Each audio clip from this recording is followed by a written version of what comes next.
This is OwlUp, where learning happens in minutes, not hours. For a deeper journey, explore all our courses at owlup.co. Now, let's dive in.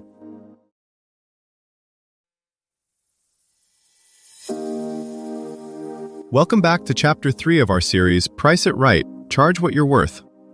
In today's episode, titled Cost Plus versus Value, Choose Your Strategy, we're going to explore the key differences between cost plus and value-based pricing, helping you determine the best approach for your business. So, let's dive in. A tiny shift in price can boost profits more than a big jump in sales. Yet most companies still set prices by cost plus a bit. In this episode, we drop into two boardrooms, one obsessed with costs, one obsessed with value, and only one survives the next price war. McKinsey once showed that a 1% price move can swing profit by 6 to 8%. Yet most teams still debate pennies on cost while ignoring dollars in perceived value. In this episode, we zoom in on the choice behind every price. Are you anchoring on what it costs you to make or on what it's worth to the customer? Think of two product managers launching nearly identical tools. One opens a spreadsheet, adds a safe markup, and calls it a day. The other sits with sales, studies win-loss deals, and asks customers what outcomes actually matter. Same product, completely different ceiling on what either can ever charge. We'll look at when each mindset protects you, when it quietly caps your upside, and how leading companies blend them without drifting into chaos or guesswork. Some teams quietly let their spreadsheets decide prices. Others treat pricing like product design, with hypotheses, tests, and iterations. That's the real fork in the road. You're not just choosing between safe markup and aspirational value, you're choosing how much uncertainty you're willing to manage in exchange for upside. In many markets, your buyers are doing their own math, benchmarking competitors, weighing switching costs, and calculating risk. Your job is to decide whose math you'll respect first, your finance teams, your customers, or your competitors, and how consciously you'll mix them. McKinsey claims a 1% price move can shift profit by up to 8%, yet 58% of manufacturers still default to cost plus. That's not because they're irrational, it's because cost data feels concrete and value feels negotiable and political. Behind the scenes, the real split isn't just cost first versus value first, it's who gets to be wrong. With cost plus, if margins disappoint, you can blame the market. We covered costs, demand just softened. With value-led pricing, you're implicitly betting that your understanding of customers is sharp enough to defend a bolder number. And if you miss, the forecast is on you. So teams quietly bias toward the method that is easiest to defend in a meeting, not the one that best matches their market. That's how industrial suppliers selling clear ROI still peg prices to input costs, while SaaS firms with weak differentiation overreach on value stories and stall growth. A more pragmatic way to choose is to start from risk profile instead of philosophy. Ask, how visible and volatile are my costs?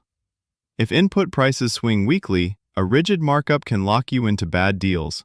You may need prices that flex with customer outcomes or indexes. How visible is my impact?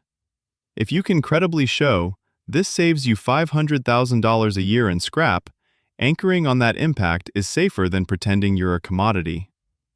How concentrated is my customer base?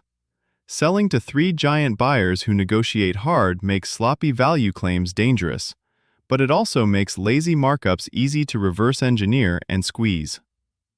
In tech and pharma, where differentiation is real but hard to quantify, leading teams treat willingness to pay like a variable to be modeled, not guessed. They run structured experiments, multiple packaging options, controlled price tiers, win-loss interviews focused on trade-offs. HubSpot's shift to value metrics didn't come from one brainstorm. It came from tracking which feature customers actually treated as the heartbeat of the product and pricing around that. The discipline here is to let evidence decide your bias. When data is rich on customer impact, tilt harder toward value. When it's thin, use cost as a floor, not a ceiling. A useful way to stress test your approach is to look at how pricing behaves under pressure. Think about 3 moments: launch, renewal, and crisis.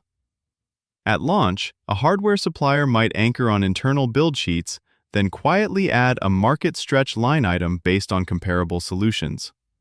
A year later at renewal, those same numbers often flip.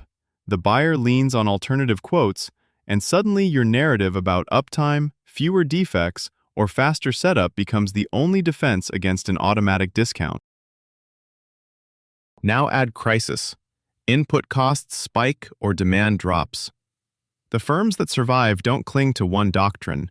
They know exactly which parts of their catalog can sustain bolder adjustments and which SKUs must track industry indexes to stay credible. In medicine, this is like differentiating between routine generics and breakthrough therapies. One is reimbursed by formula, the other by documented outcomes and negotiated evidence. Your own product line almost certainly has both hiding in plain sight. AI will quietly turn pricing into a living system, updating like a weather forecast instead of a yearly budget. Algorithms will watch usage, churn risk, and even carbon intensity, then nudge prices or bonuses in real time. Your edge won't be the math. Everyone will have similar tools, but the rules you encode, which customers you protect, which behaviors you reward, and how clearly you narrate the why before regulators or buyers assume the worst. Treat pricing less like carving numbers in stone and more like tending a garden. Prune offerings that always get discounted, fertilize those buyers defend without blinking, and watch how weather like regulation or new entrants shifts growth. Your challenge this week: flag one offer to test a bolder price story and one to strip back to essentials. This was OwlUp, your daily step forward. This series continues with more chapters on OwlUp.co. Visit OwlUp.co to access the complete course and continue your learning journey. See you there!